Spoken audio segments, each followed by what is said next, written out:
ಎಲ್ರಿಗೂ ನಮಸ್ಕಾರ. ನಮ್ಮ ಅಡುಗೆ ಚಾನೆಲ್ಗೆ ಸ್ವಾಗತ. ಇವತ್ತಿನ ವಿಶೇಷ ಸಿಂಪಲಾಗಿ ತರಕಾರಿನ ಉಪಯೋಗ ಮಾಡದೆ ರುಚಿಕರವಾಗಿರೋ ಅಂಥ ಸಾರಿನ ರೆಸಿಪಿ. ಇದು ಎಲ್ಲದರ ಜೊತೆಲೂ ಚೆನ್ನಾಗಿರುತ್ತೆ. ಮೊದಲನೇ ಸ್ಟೆಪ್ಪಲ್ಲಿ ಪಾತ್ರೆನ ತೊಗೊಂಡಿದ್ದೀನಿ. ಸಣ್ಣ ಬಟ್ಲಲ್ಲಿ ಅರ್ಧ ಬಟ್ಲಷ್ಟು ಹೆಸರುಬೇಳೆ. ಹೇಳಿರೋ ಕ್ವಾಂಟಿಟಿಯಲ್ಲಿ ಮಾಡಿಕೊಂಡ್ರೆ ಇಬ್ಬರಿಗೆ ಒಂದೊತ್ತಿಗೆ ಸಾಕಾಗುತ್ತೆ, ಮೂವರಿಗೆ ಕೂಡ ಸಾಕಾಗುತ್ತೆ. ಅದೇ ಬಟ್ಲಲ್ಲಿ ಮುಕ್ಕಾಲು ಬಟ್ಲಷ್ಟು ತೊಗರಿಬೇಳೆ.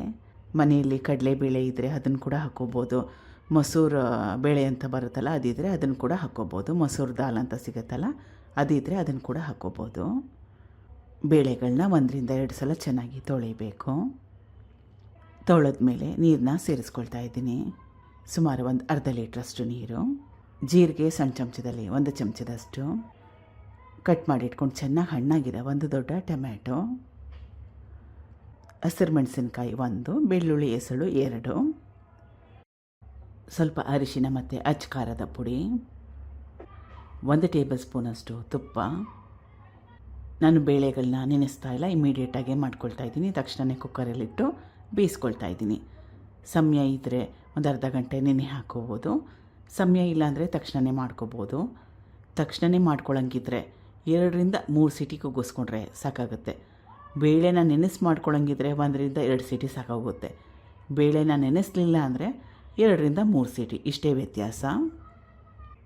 ಈಗ ಬೇಳೆ ಚೆನ್ನಾಗಿ ಬೆಂದಿದೆ, ಮೆತ್ತಗಾಗಿದೆ.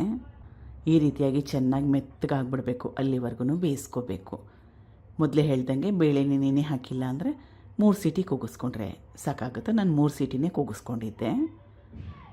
ಈ ರೀತಿಯಾಗಿ ಚೆನ್ನಾಗಿ ಮ್ಯಾಶ್ ಮಾಡ್ಕೊಂಬಿಡ್ಬೇಕು, ನುಣ್ಣಗೆ ಮಾಡ್ಕೊಂಬಿಡ್ಬೇಕು. ಇದನ್ನು ಗ್ಯಾಸ್ ಸ್ಟವ್ ಮೇಲೆ ಇಟ್ಕೊಂಡಿದ್ದೀನಿ, ಕುದಿಸ್ಕೋಬೇಕು. ಅದಕ್ಕೋಸ್ಕರ ಲೋ ಟು ಮೀಡಿಯಮ್ ಫ್ಲೇಮ್ನಲ್ಲಿ ಇಟ್ಕೋಬೇಕು. ತುಂಬಾ ಜಾಸ್ತಿ ಗಟ್ಟಿ ಇದ್ದರೆ ಸ್ವಲ್ಪ ನೀರನ್ನ ಹಾಕ್ಕೊಂಡು ಕನ್ಸಿಸ್ಟೆನ್ಸಿ ಅಡ್ಜಸ್ಟ್ ಮಾಡ್ಕೋಬೇಕು. ಯಾಕಂದರೆ ಹೆಸರು ಬೇಳೆನ ಉಪಯೋಗ ಮಾಡಿರೋದ್ರಿಂದ ತಣ್ಣಗಾದ್ಮೇಲೆ ಸಾಕಷ್ಟು ಗಟ್ಟಿ ಬರುತ್ತೆ. ರುಚಿಗೆ ತಕ್ಕಷ್ಟು ಉಪ್ಪು. ಈಗ ಚೆನ್ನಾಗಿ ಕುದೀತಾ ಇದೆ.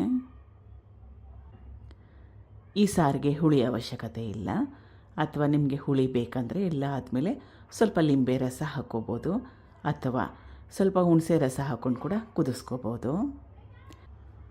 ಕೊತ್ತಂಬರಿ ಸೊಪ್ಪು ಸ್ವಲ್ಪ ಡಿಫ್ರೆಂಟಾಗಿರೋ ಬೆಳ್ಳುಳ್ಳಿ ಒಗ್ಗರಣೆ. ಎಣ್ಣೆನ ಚೆನ್ನಾಗಿ ಬಿಸಿ ಮಾಡಿಕೊಂಡು ಸುಮಾರು ಒಂದು 8-10 ಸಲಷ್ಟು ಬೆಳ್ಳುಳ್ಳಿನ ಸಣ್ಣದಾಗಿ ಕಟ್ ಮಾಡಿ ಎಣ್ಣೆಗೆ ಹಾಕಿ ಚೆನ್ನಾಗಿ ಬಿಸಿ ಮಾಡ್ಕೊಂಡಿದ್ದೀನಿ. ಕೊನೆಯಲ್ಲಿ ಅಚ್ಚ ಖಾರದ ಪುಡಿನ ಸ್ವಲ್ಪ ಸೇರಿಸ್ಕೊಂಡಿದ್ದೀನಿ. ಜಾಸ್ತಿ ಮಸಾಲೆ ಇಲ್ಲ, ಸಿಂಪಲ್ಲಾಗಿ ಆರೋಗ್ಯಕರವಾಗಿರೋ ಅಂಥ ರೆಸಿಪಿ. ಟ್ರೈ ಮಾಡಿ. ತರಕಾರಿಗಳು ಕೂಡ ಬೇಡ, ಮಸಾಲೆ ರುಬ್ಬ ಹಾಕೋದು ಕೂಡ ಬೇಡ. Thank you for watching. ಧನ್ಯವಾದಗಳು.